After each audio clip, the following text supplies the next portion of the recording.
Sri Ram, Jai Ram, Jai Jai Ram. Sri Ram, Jai Ram, Jai Jai Ram.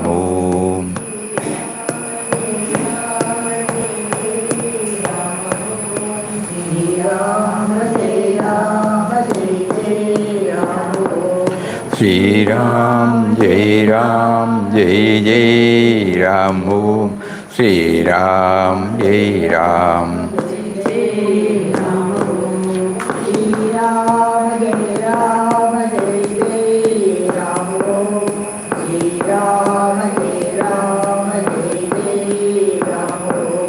Sri Ram, Jai Ram, Jai Jai Ram. Sri Ram, Jai Ram, Jai Jai Ram.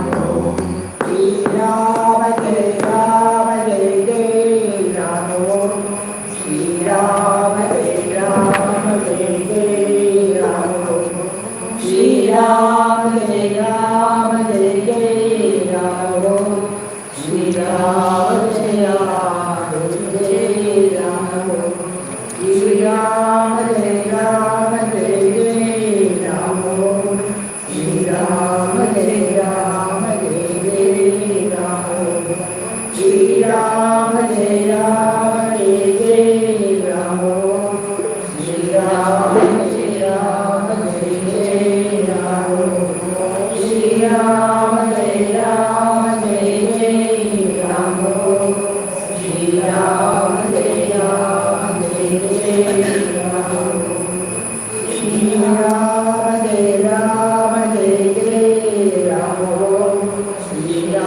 Jai Ram.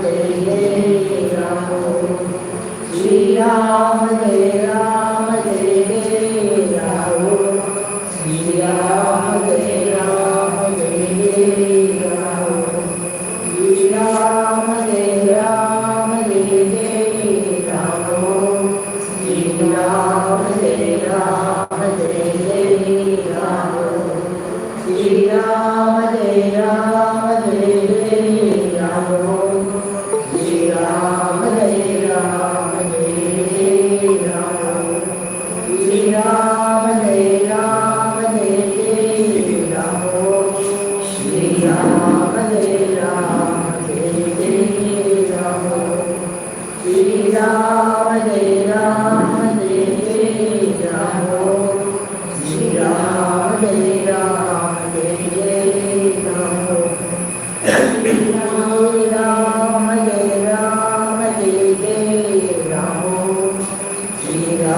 Jai Ram. Sri Ram, Jai Ram, Jai Jai Ram. Sri Ram, Jai Ram, Jai Jai Ram. Sri Ram, Jai Ram, Jai Jai Ram. Sri Ram, Jai Ram, Jai Jai Ram.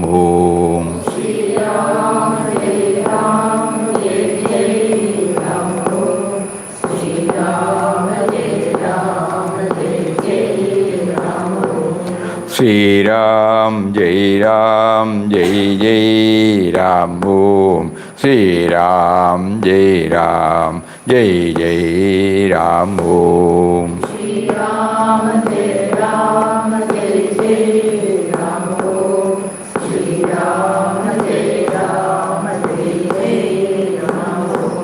Sri Ram, Jai Ram, Jai Jai Ram. Sri Ram, Jai Ram, Jai Jai Ram. Sri Ram, Jai Ram, Jai Jai Ram.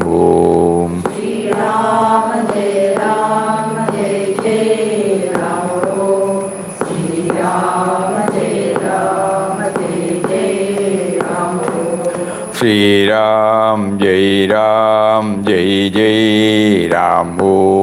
Sri Ram, Jai Ram, Jai Jai Ram. Sri Ram, Jai Ram, Jai Jai Ram. Sri Ram, Jai Ram, Jai Jai